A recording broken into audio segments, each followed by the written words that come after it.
Today I'd like to continue on from what we were looking at in the previous video. And if you recall, last time we were looking at this short article by Rudolf Steiner, which was called The Scientific Method of Anthroposophy.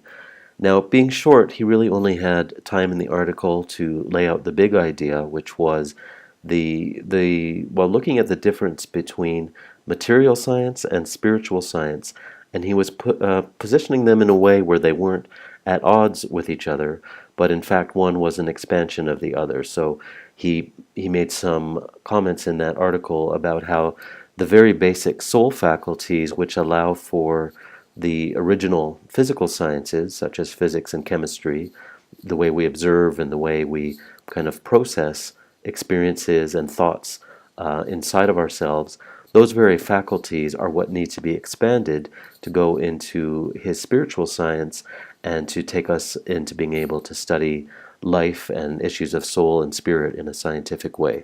So that's what we were looking at in the last video. And as I said, he kept that at the general level. So let's go a little bit further today into some more detail. And I've been reading a further book from Steiner called Goethean Science. That's actually his first book, originally came out in 1894. And in particular, at the moment, I'm in chapter 4, which is called The Nature and Significance of Goethe's Writings on Organic Development. So actually, he has a number of Goethe quotes inside his book, and I'm going to read from that in just a second. This book he's referencing is a Goethe book called Aphorisms in Prose, and I call this the quote on the difference between reason and intellect. So this is taking us a little bit more into a detailed look at what those developed soul faculties need to be to get beyond material science and into spiritual science.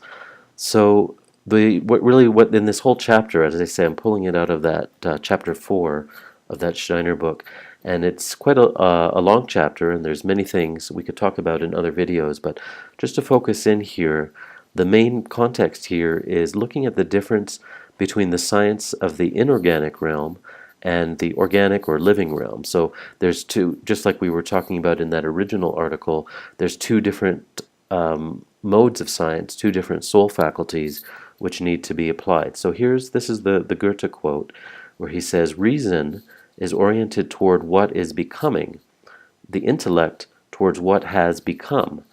The former does not bother itself about purpose, wozu is the German word. The latter does not ask about origin, woher. Reason rejoices in development. Intellect wishes to hold everything fixed in order to use it." So here in this quote, we're seeing a very clear difference between the way that science of the inorganic realm works, which is, as I said, those mechanistic sciences such as physics and chemistry, where we're just looking at how basic physical objects interact with each other and behave in kind of a physical environment. A causes B. The force of gravity pulls the apple down out of the tree and it falls to the ground. These kind of mechanistic cause and effect, and that's what he's calling here the faculty of intellect. That's precisely what it's designed for, versus when we get into the organic living realm, that's where the faculty of reason comes in, and that's, as he's saying here in this quote, that's reason is much more adapted to and much more interested in seeing things as they develop, as they are in a process of becoming, rather than just being a static object. So if we go a little bit further, actually this all of this reading that I'd been doing in this chapter up into here was reminding me of a quote that kind of bothered me for a long time, going back into a book by Martin Heidegger, the book called Being in Time. The original German is Sein und Zeit. And the quote, or his definition of phenomenology, it's a bit of a mouthful, and he says the definition of phenomenology: to let that which shows itself be seen from itself in the very way in which it shows itself from itself. So I know that sounds like a tongue twister or some bizarre thing you'll get in a fortune cookie or something. You don't really know what that's supposed to mean. But if you really unpack this, and actually we're going to go to another source to get a little bit of a better idea, but this starts to give us what we're looking at, in reading Steiner and looking at this Goethe quote of what is it that we're doing when we're getting into this this life science, actually studying the living realm, and what kind of inner processes, what soul faculties do we need to develop in order to properly understand life.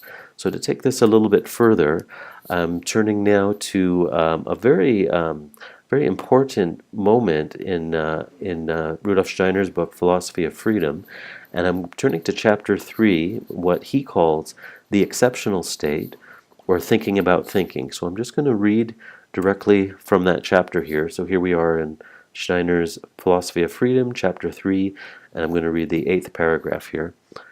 Thinking differs essentially as an object of observation from all other things.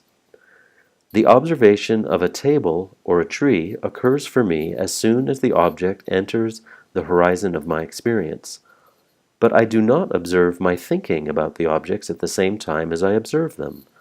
I observe the table, and I carry out my thinking about the table, but I do not observe that thinking in the same moment as my observation of the table. So I'll just interject here. In other words, he's just making a distinction here between the observation, which comes first, and then the thinking about the observation, which flows afterwards. To continue on in the quote, if I want to observe, along with the table, my thinking about the table, I must first take up a standpoint outside my own activity. While observation of objects and processes and thinking about them are both everyday situations that fill my ongoing life, the observation of thinking is a kind of exceptional state. We must take this fact properly into account if we are to determine the relationship of thinking to all other contents of observation. We must be clear that, when we observe thinking, we are applying to thinking a procedure that is normal when we consider all the rest of our world content, but that is not normally applied to thinking itself. Okay, so essentially what he's laying out here is this very, very critical idea of what he calls the exceptional state, which is when we use our thinking not in the normal way that we use thinking. We go around the world and we see objects, as he's saying here. We see a tree, we see a table, and the thoughts just bubble up and inside of us. Oh, there's a tree, there's a table. Those are the thoughts that we add to our own observations. But what he's developing here is something very powerful, and in future videos we're actually going to spend quite a lot of time going much more deeply into this. But this whole concept of the exceptional state, or thinking about thinking, is where we really get a foundation into the whole scientific method for getting into life science. Right, as we've seen with all these quotes in the previous video, that life science is fundamentally a very different activity than the physical or the mechanical sciences, where we're just looking at we can observe the billiard balls and how they bounce off of each other on the table and which angles they go off. That's a physical science, but you cannot use the same procedures when you get into life science. So this, as I say, this exceptional state, or thinking about thinking, is something that we will be coming back to in many future videos.